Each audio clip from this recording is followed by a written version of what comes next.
मरहम लगाने वाले अगर जख्म देने के इल्जाम में गिरफ्तार होने लगे तो सवाल तो उठता है।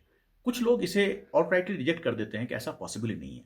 ठीक है कि बहुत सारे नौजवान फर्जी केसेस में फंसाए जाते हैं। बहुत सारे लोग 20-20 साल के बाद जेलों से रिहा होते हैं क्योंकि फेक केसेस में फंसाए गए थे। बहुत से लोग बिना किसी इल्जाम के जेल में सड़ रहे हैं। साजिशें होती हैं, लेकिन हर इल्जाम साजिश है ये कहना भी गलत है। खास करके ऐसे हालात में कि जहां पर एक बड़ा बॉम्ब ब्लास्ट हुआ है, कई लोगों की जान गई है। पहले हम चीजों को एक्सेप्ट करें। अच्छा, एक्सेप्ट करने में इतनी दिक्कत क्यों हो रही है? क्या हम रेडिकलाइज नहीं हो सकते हैं? क्या एक डॉक्टर कम्युनिटी रेडिकलाइज नहीं हो सकती है? सोचिए जरा, श्रीलंका में चर्चेज में ब्लास्ट हुए थे, उसके पीछे कौन था? उसके पीछे कुछ मुसलमान थे जो रेडिकलाइज हो गए थे। अब श्रीलंका में मुसलमानों पे कोई जुल्म भी नहीं हो रहा था। तो रेडिकलाइजेशन के लिए सबसे इंपॉर्टेंट चीज क्या होती है? Ripe ground. Sri Lanka ripe ground नहीं था मुसलमानों के रेडिकलाइजेशन के लिए। लेकिन जब श्रीलंका कुछ मुसलमान रेडिकलाइज हो सकते हैं किसी के इफेक्ट में आके, तो हमारे यहाँ क्यों नहीं हो सकते? तो पहले एक्सेप्ट किया जाए कि हाँ, ये पॉसिबल है कि कुछ जवान हमारे रेडिकलाइज हो गए। और खास करके अफसोस की बात यह है कि वो डॉक्टर कम्युनिटी से बिलोंग करते हैं। ये बहुत अफसोस की बात है। जो इंपॉर्टेंट चीज है वो ये समझना कि रेडिकलाइज कर कौन रहा है, इनके पीछे कौन ताकत है। ये तो सिर्फ मोहरा है। इनको कुछ बताया गया कि तुम ऐसा करोगे तो ऐसा होगा, और ये रेडिकलाइज हो गए। लेकिन इसकी बागडोर किसके हाथ में है, ये भी समझने की जरूरत है। इसके तह में जानने की जरूरत है कि रेडिकलाइज करने वाले का मकसद क्या है। अब यहाँ पर कम्युनिटी को क्या करना चाहिए? कम्युनिटी को पहले तो इसको रिजेक्ट नहीं करना चाहिए, आउटराइट रिजेक्ट नहीं करिए, इसको एक्सेप्ट करिए। और साथ में ये बताइए कि जिस किसी ने भी ये वर्गलाया है इन नौजवानों को, तो ये तो इस्लाम की टीचिंग से बिल्कुल खिलाफ है। आपके ऊपर लाखों इनजस्टिस हुआ हो, आपके ऊपर लाखों जुल्म हुआ हो, लेकिन किसी बेगुनाह को मार के आप पर जो जुल्म हुए हैं उसका एक कतरा भी आप उसका बदला नहीं निकाल सकते हैं किसी बेगुनाह को मार के। क्योंकि कुरान कहता है कि बेगुनाह को मारने का मतलब है कि आपने पूरी इंसानियत को खत्म कर दिया। यानी कि बेगुनाह को मारना एक हराम की कैटेगरी में आ गया। तो गोया आप एक हराम काम भले ही अल्लाह अकबर करके भी करें, वो हलाल नहीं हो सकता है। तो जब किसी चीज को कुरान ने कह दिया बेगुनाह को नहीं मार सकते हो, तो हमें और आपको कोई ऐसे रेडिकलाइज कैसे कर सकता है कि हम किसी बेगुनाह को मार सकते हैं?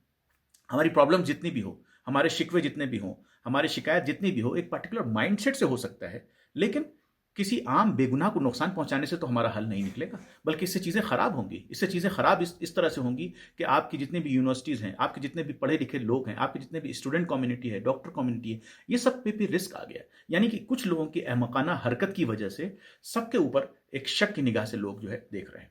तो ये तो इमीडिएट सॉल्यूशन ये है कि मस्जिद में, मदरसों में जो कम्युनिटी लीडर्स हैं वो इसको एड्रेस करें कि प्रॉब्लम है, और इसको समझें कि this is not the solution, terrorism is not the solution for us. एक तो ये। दूसरा एक होता है कि long term solution. Long term solution क्या है? लॉन्ग टर्म सॉल्यूशन में जो बहुत इंपॉर्टेंट रोल है वो ये कि मेजोरिटी कम्युनिटी का इन्वॉल्वमेंट। इस तरह के रेडिकलाइज, अगर आप कभी पढ़िए साइकी इनकी क्या होती है, जो ये लोग इस तरह की हरकतें करते हैं, उनकी साइकी होती है, उनको फीड किया जाता है। अब तुम्हें इस मुल्क में कुछ नहीं मिल सकता है, अब तुम्हें यहाँ इंसाफ नहीं मिल सकता है, अब तुम्हें इस तरह से रेडिकलाइज किया जाता है इनको। तो इस रेडिकलाइजेशन को रोका कैसे जा सकता है? क्या ये कहे कि सारी यूनिवर्सिटीज को बंद कर दो, ये कहे कि सारे मुसलमान ऐसे ही होते हैं? ये सॉल्यूशन नहीं है।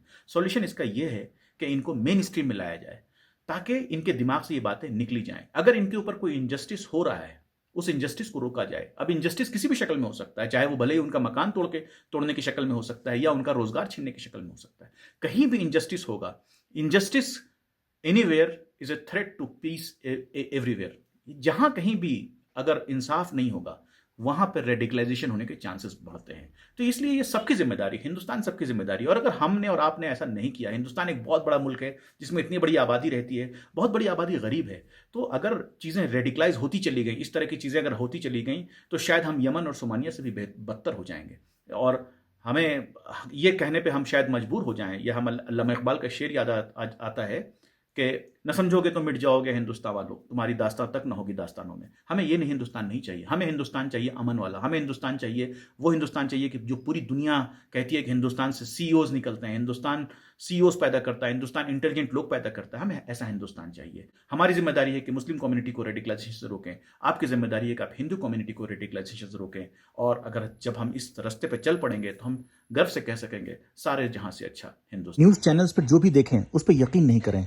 इन लोगों ने तो धर्मेंद्र को जीते जी मार डाला। ये टीआरपी के लिए किसी भी लेवल तक गिर सकते हैं। खबरों से सावधान रहें।